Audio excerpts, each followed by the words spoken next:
देख रहे हैं बिहार टीवी न्यूज़ एजेंसी। इस वक्त हम सफदर सईद कादरी साहब से मेरी बात हो रही है, जो उर्दू सेमिनार में आए हुए थे और अभी एमएस होटल करीबन 8 बजे से यहाँ भी कुछ उनके संगठन से बैठ के मीटिंग वगैरह हो रही थी। उर्दू के बारे में सर से कुछ जानकारी लेते हैं। सर कुछ बताइए उर्दू के बारे से।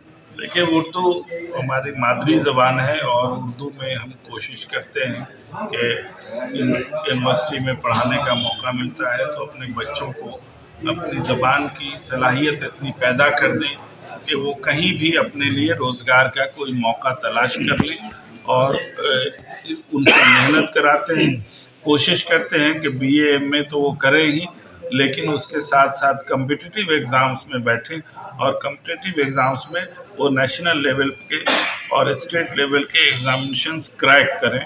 मैंने उर्दू के ऐसे बच्चों को बहुत मदद की है और लगातार उनकी कोचिंग का भी इंतज़ाम किया है और इससे काफ़ी हालात बदले हैं।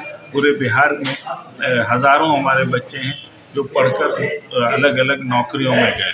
सर देखते हैं बहुत जगह कॉलेज यूनिवर्सिटी में हमारे उर्दू को ख़त्म किया जा रहा है, फारसी को ख़त्म किया जा रहा है, अरबी को ख़त्म किया जा रहा है। इनके कोई आवाज़ उठाने वाले नहीं। पेपर भी उर्दू में हमारे शहर आते हैं, लेकिन गिने चुने 1-2 आदमी पढ़ते हैं। इनके बारे में बताइए सर। ये आज की तारीख में अब हिंदी, आपको कभी ये ध्यान में आया कि अंग्रेज़ी के अखबार भी अब कम पढ़े जा रहे हैं बिहार में? अंग्रेज़ी के अखबार भी उतने नहीं पढ़े जा रहे हैं। थोड़े दिनों में हिंदी के अखबार पे भी ये मुसीबत आ रही है। इंटरनेट ने मौका दिया कि पीडीएफ फॉर्म में हम अखबार घर पे पढ़ लेते हैं, रात में ही पढ़ लेते हैं, सुबह। तो एक तो ये दिक्कत हो रही है कि इससे अखबार पढ़ने वाले घट रहे हैं, लेकिन तब भी एक पूरा तबका है जो अखबार पढ़ रहा है। यूरोप में ये परेशानी बहुत पहले पैदा हो गई। वहाँ के बड़े बड़े अखबार धीरे धीरे बंद हो गए या होटलों में या ख़ास जगहों पे मुफ्त वो अखबार रख दिए जाते हैं, जो लेना चाहे ले सकते हैं और सिर्फ एडवर्टीजमेंट्स पर वो अखबार चल रहे हैं।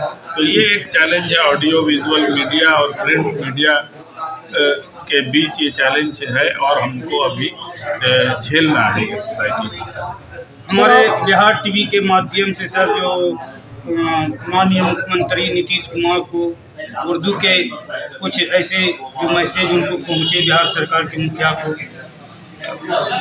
नीतीश कुमार जी हमारे मुख्यमंत्री हैं और लंबे काल से मुख्यमंत्री हैं, तो एक उनसे मेरा आग्रह होगा कि उर्दू की बहुत सारी ऐसी पोस्टें हैं जो खाली पड़ी हुई, जो उनके हाथ में है। उर्दू एडवाइजरी कमेटी का कोई चेयरमैन नहीं है। 8 बरस से बिहार उर्दू अकादमी का पुनर्गठन नहीं हुआ है, वो डिफंक्ट है, ऐसे ही चल रही है। तो इस तरह जो उर्दू के काम करने के इदारे थे जो बंद पड़े हुए हैं, उन्हें तुरंत शुरू करना चाहिए। वो उर्दू के या उर्दू आबादी के दुश्मन नहीं है, लेकिन पॉलिटिकल कम्बिनेशन कुछ ऐसा है कि यह काम उनको आगे बढ़ के करना चाहिए। इस इलेक्शन ईयर है, इसमें उनका भी फ़ायदा है और इलेक्शन में वोट्स भी इससे मिलेंगे।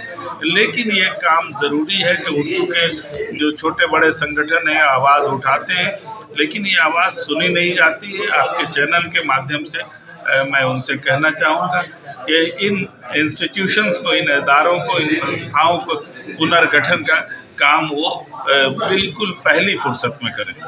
नए मुस्लिम समुदाय के नए युवक जो बच्चे हैं, उनको आप मेरे चैनल के माध्यम से उर्दू के विषय में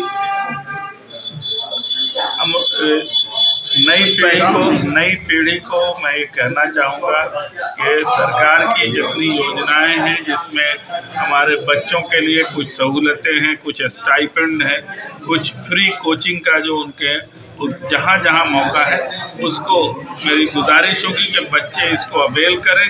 सरकार की स्कीम का फ़ायदा उसी वक्त होता है जब आप दौड़ कर लेते हैं, और जितनी स्कीम है कल वो इस वजह से बढ़ेगी कि आपकी तरफ से डिमांड होगा कि अगर 5 जिलों में कोचिंग सेंटर है, माइनॉरिटी कोचिंग सेंटर, तो कल वो 40 जिला में हर ज़िले में होना चाहिए। ये समाज से डिमांड जाना चाहिए और बच्चों को अवेल करना चाहिए। अब अपना परिचय दीजिए। मेरा नाम सफदर इमाम कादरी है college of commerce arts and science Patna में मैं उर्दू का शिक्षक हूँ और पिछले 32 वर्षों से उर्दू साहित्य पढ़ाता हूँ।